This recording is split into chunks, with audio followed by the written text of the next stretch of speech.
আসসালামু আলাইকুম সবাইকে। একটার পর একটা হায়ার সিসি বাইকের পরে আজকে নিয়ে আসছি কিউজে মোটরস SRK 180 অর্থাৎ 180 সিসির একটা হায়ার সিসি বাইক নিয়ে, যেটা বাংলাদেশের লঞ্চ হয়ে গেল এই যে প্রথম ঢাকা মোটর শোতে, অর্থাৎ 1 তারিখে, 2 তারিখ এবং 3 তারিখ। আর এই 3 দিনের মধ্যে হচ্ছে তাদের মোটর শোটা চলতেছে বাংলাদেশে, ঢাকা মোটর শোতে।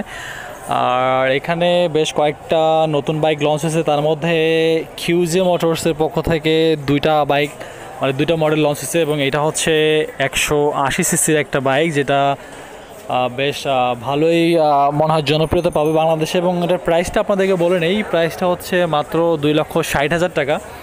আর যদি এটার কম্পিটিটর হিসাব করেন, মানে এর প্রতিদ্বন্দ্বী, তাহলে হচ্ছে হন্ডার হর্নেট 2.0, যেটার প্রাইস এটা থেকে 20,000 টাকা বেশি। বাট আমার কাছে ব্র্যান্ড ভ্যালু যদি চিন্তা করেন, তাহলে হর্নেট এটা বেশ ভালো হবে, এবং ভ্যালু ফর মানি হর্নেটেই।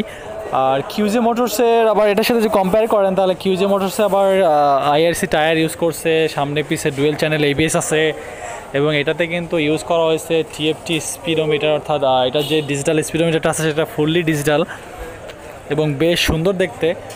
তো বলতে গেলে মোটামুটি এটাতে যে টায়ারগুলো ইউজ করছে R15 ভার্সন 4-এর, যেটা হচ্ছে আপনার ইন্দোনেশিয়ান টায়ার, IRC-র খুবই ভালো টায়ার, এবং যেটা বলতেছিলাম আর কি ডুয়েল চ্যানেল ABS সেটাও আছে, সাথে USD সাসপেনশন। আমি আসলে বলতে গেলে 2,60,000 টাকার মধ্যে এই বাইকটা বাংলাদেশে ওরা সেল করতেছে, এবং স্পিড সিট আছে কিন্তু।